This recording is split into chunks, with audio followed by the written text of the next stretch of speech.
ಜಿಟಿ ದೇವೇಗೌಡಗೆ ಹೇಳಿ ಧಿಕ್ಕಾರ, ಜಿಟಿ ದೇವೇಗೌಡಗೆ ಹೇಳಿ ಧಿಕ್ಕಾರ, ಹುಂಕಾರಕ್ಕೆ ಹೇಳಿ ಧಿಕ್ಕಾರ.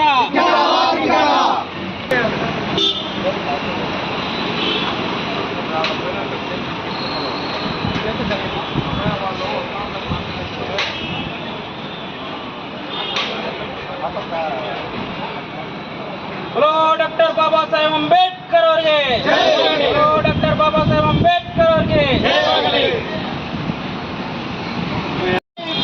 जय भीम, जय भीम, जय भीम. बोलो भारत माता की जय, जय बाबा साहेब अंबेडकर ಅವರಿಗೆ जय.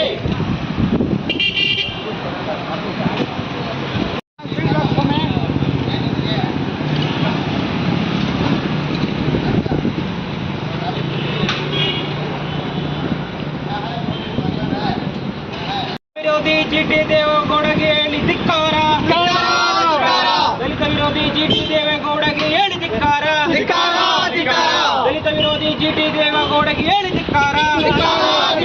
ವಜಾಗೊಳಿಸಿ, ವಜಾಗೊಳಿಸಿ, ವಜಾಗೊಳಿಸಿ, ವಜಾಗೊಳಿಸಿ, ಜಿಟಿ ದೇವೇಗೌಡಗೆ ಹೇಳಿ ಧಿಕ್ಕಾರ. ಅವನ ಅಹಂಕಾರ ಕೇಳಿ ಧಿಕ್ಕಾರ, ಅವನ ಅಟ್ಟಹಾಸ ಕೇಳಿ ಧಿಕ್ಕಾರ. ದಲಿತ ಸಂಘಟನೆಗಳ ಒಕ್ಕೂಟದಿಂದ ಒಬ್ಬ ಕಿಡಿಗೇಡಿ ರಾಜಕಾರಣಿ ದಲಿತರಿಗೆ ಅವಕಾಶ ನೀಡದ ಅದನ್ನು ಮುಚ್ಚಾಕಿ ಅಂತ ಏನದನ್ನು ಹೇಳಿದಂಥ ದಲಿತ ವಿರೋಧಿ ಜಾತಿವಾದಿ ಜಿಟಿ ದೇವೇಗೌಡರನ್ನ ವಜಾಗೊಳಿಸಬೇಕಂತ ನಾವು ಒಕ್ಕಲಿಂದ KGF ತಾಲೂಕು ಪ್ರತಿಭಟನೆಯಿಂದ 24 ಗಂಟೆ 2025 ನಾವು ಅವ್ರ ಬಗ್ಗೆ ಪ್ರತಿಭಟನೆ ಮಾಡ್ತಾ ಇದ್ದೀವಿ. ಮತ್ತು ಇವರಿಗೆ ಧಿಕ್ಕಾರ ಹಾಕೋದಲ್ಲ, ಚಪ್ಪಲಿ ಹಾರ ಹಾಕಬೇಕಾಗ್ತದೆ. ಯಾಕಂದರೆ ಇಂಥ ನೀಚ ರಾಜಕಾರಣಿಗಳಿಂದ ದಲಿತರಿಗೆ ತುಂಬ ಅನ್ಯಾಯ ಆಗ್ತಾ ಇದೆ. ಇಂಥ ನೀಚ ರಾಜಕಾರಣಿಗಳಿಗೆ ಧಿಕ್ಕಾರ ಹೇಳೋದ್ರಲ್ಲಿ ಇವನ್ನ ದಯಿಸಬೇಕು, ದಯಿಸಿ ಅವ್ರಿಗೆ ಧಿಕ್ಕಾರನ ಹಾಕ್ಬೇಕಂತೇಳಿ ನಾನು ನಮ್ಮಲ್ಲಿ ಎಲ್ಲ ಕೇಳ್ತಾ ಇದ್ದೀನಿ. ಇವತ್ತೇನು KGF ತಾಲೂಕಿನ ದಲಿತ ಸಂಘಟನೆಗಳ ಒಕ್ಕೂಟದ ವತಿಯಿಂದ ಬೇತ್ಮಂಗಲದ ಅಂಬೇಡ್ಕರ್ ಪ್ರತಿಮೆ ಮುಂಭಾಗದಲ್ಲಿ ಏನು ಪತ್ರಿಕಾ ಹೇಳಿಕೆ ನೀಡುತ್ತಿರುವ ಉದ್ದೇಶ ಏನಂದರೆ, ಕೆಲವು ದಿನಗಳ ಹಿಂದೆ ಏನು ಶಾಸಕರಾದಂಥ ಜಿಟಿ ದೇವೇಗೌಡರವರು ಸದನದಲ್ಲಿ ಒಂದು ಪ್ರಸ್ತಾಪ ಮಾಡ್ತಾರೆ. ದಲಿತ ಒಂದು ವಿರೋಧಿ ನೀತಿಯನ್ನು ಅಲ್ಲಿ ಅನುಸರಿಸಿ ಏನು ಮಾಡ್ತಾರೆ ಅಂದರೆ, ಸಹಕಾರಿ ಕ್ಷೇತ್ರದಲ್ಲಿ ದಲಿತರಿಗೆ ಅವಕಾಶ ಕೊಟ್ಟರೆ, ಅಲ್ಲಿ ದಲಿತರ ಒಂದು ಅವಕಾಶ ಕೊಟ್ಟರೆ ಅವ್ರ ಹತ್ರ ಜಮೀನುಗಳಿರೋದಿಲ್ಲ ಮತ್ತು ಯಾವುದೇ ರೀತಿಯಲ್ಲಿ ಅವ್ರ ಅಭಿವೃದ್ಧಿನೂ ಆಗ್ತಾ ಇಲ್ಲ. ಅಲ್ಲಿ ಸಹಕಾರಿ ಕ್ಷೇತ್ರಗಳು ಮುಚ್ಚುವ ಪರಿಸ್ಥಿತಿ ಬರುತ್ತದೆ. ಆದ್ದರಿಂದ ದಲಿತರಿಗೆ ಯಾವುದೇ ಕಾರಣಕ್ಕೂ ಸದಸ್ಯತ್ವ ಸ್ಥಾನವನ್ನು ಕೊಡಬಾರ್ದು ಅಂತ ಹೇಳ್ಬಿಟ್ಟು ಇಡೀ ದಲಿತರೇ ಅವಮಾನಿಸುವಂಥ ಘಟನೆಯನ್ನು ಅಲ್ಲಿ ಜಿಟಿ ದೇವೇಗೌಡರು ಮಾಡ್ತಾರೆ. ಬಹುಶಃ ನಾವು ಅರ್ಥ ಮಾಡ್ಕೋಬೇಕಾಗಿದೆ, ಚುನಾವಣೆ ಸಂದರ್ಭದಲ್ಲಿ ಯಾರೇ ಒಂದು ಮತದಾರರು ಯಾವುದೇ ಒಂದು ಜಾತಿ ಭೇದ ಭಾವ ನೋಡದೆ ಎಲ್ಲ ಜಾತಿಯಲ್ಲೂ ಸಹ ನಿಂತರೆ ಎಲ್ಲರಿಗೂ ಒಂದು ಅವಕಾಶ ಮಾಡಿಕೊಡ್ತಾರೆ ಅಂತ ಹೇಳ್ಬಿಟ್ಟು ಮತವನ್ನು ಹಾಕ್ತಾರೆ. ಆದರೆ ಗೆದ್ದ ನಂತರ ಇಲ್ಲಿ ದಲಿತರನ್ನ ಅವಮಾನಿಸುವಂಥ ಕೆಲಸ ಇಲ್ಲಿ ಜಿಟಿ ದೇವೇಗೌಡರು ಮಾಡಿದ್ದಾರೆ. ಈಗಾಗಲೇ ಜಿಟಿ ದೇವೇಗೌಡರನ್ನ ವಜಾಗೊಳಿಸಬೇಕಂತ ಹೇಳ್ಬಿಟ್ಟು ಇಡೀ ಕರ್ನಾಟಕ ರಾಜ್ಯದಂಥ ದಲಿತ ಸಂಘಟನೆಗಳು ಬೀದಿಗೆ ಬಂದಿದ್ದಾರೆ. ಯಾಕಂದರೆ ಪದೇ ಪದೇ ಒಂದು ವಿಷಯದಲ್ಲಿ ನೀವು ಗೆಲ್ತೀರಾ ಮತ್ತು ದಲಿತರನ್ನ ಪದೇ ಪದೇ ಕಿಣುಕುವಂಥ ಕೆಲಸ ಪದೇ ಪದೇ ರಾಜಕಾರಣ ಮಾಡ್ತಾ ಇದ್ದಾರೆ.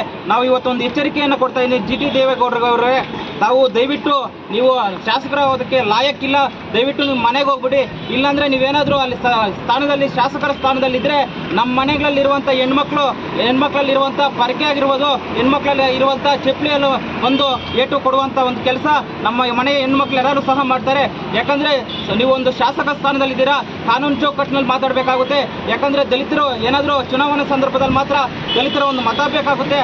ಆದರೆ ಗೆದ್ದ ನಂತರ ಈ ರೀತಿ ದಲಿತರಿಗೆ ನೋವು ಆಗುವಂಥ ಒಂದು ಮಾತನ್ನು ಮಾತಾಡ್ತಿರೋದ ಇದು ಎಷ್ಟರ ಮಟ್ಟಿಗೆ ಸರಿ ಅನ್ನೋದು ತಾವು ಅರ್ಥ ಮಾಡ್ಕೋಬೇಕಾಗಿದೆ.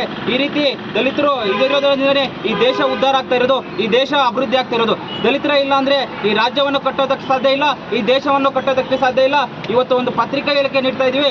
ಮುಂದಿನ ದಿನಗಳಲ್ಲಿ ದಲಿತ ಸಂಘಟನೆಗಳ ಒಕ್ಕೂಟದ ವತಿಯಿಂದ ಜಿಟಿ ದೇವೇಗೌಡ ಶಾಸಕ ಸ್ಥಾನದಿಂದ ವಜಾಗೊಳಿಸೋ ತನಕ ನಮ್ಮ ಹೋರಾಟ ಯಾವುದೇ ಕಾರಣಕ್ಕೂ ನಿಲ್ಲೋದಿಲ್ಲ ಅಂತ ಹೇಳ್ತಾ ಮತ್ತೊಂದೇ ಜಿಟಿ ದೇವೇಗೌಡಗೆ ಧಿಕ್ಕಾರ ಹೇಳ್ತಾ ನನ್ನ ಮಾತನ್ನು ಮುಗಿಸ್ತಾ ಇದ್ದೀನಿ. ಎಲ್ರಿಗೂ ಜೈ ಭೀಮ್.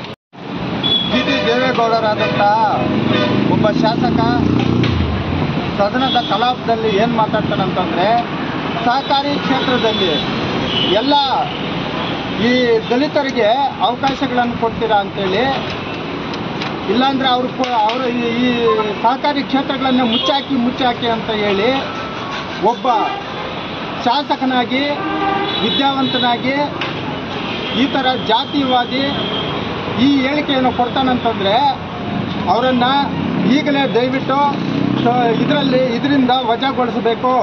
ಇಂಥ ನೀಚ ಬುದ್ಧಿ ಇರ್ತಕ್ಕಂಥ ಜಿ ಟಿ ದೇವೇಗೌಡರಿಗೆ ಎಲ್ಲ ದಲಿತ ಸಂಘಟನೆಗಳಿಂದ ನಾವು ಇವತ್ತು ಕೆಜೆಪ್ ತಾಲೂಕು ವತಿಯಿಂದ ನಾವು ಇವತ್ತು ಒಂದು ಪ್ರತಿಭಟನೆಯನ್ನು ಮಾಡ್ತಾ ಇದ್ದೀವಿ. ಇದೇ ರೀತಿ ಅವನ್ನೇನಾದರೂ ವಜಾಗೊಳಿಸದ ಇದರಲ್ಲಿ ದೊಡ್ಡ ಮಟ್ಟದಲ್ಲಿ ಹೋರಾಟ ಮಾಡ್ತೀವಿ ಅಂತೇಳಿ ತಮ್ಮ ಪತ್ರಕರ್ತ ಮೂಲಕ ವಿನಂತಿಸ್ಕೊಳ್ತಾ ಇದ್ದೀವಿ.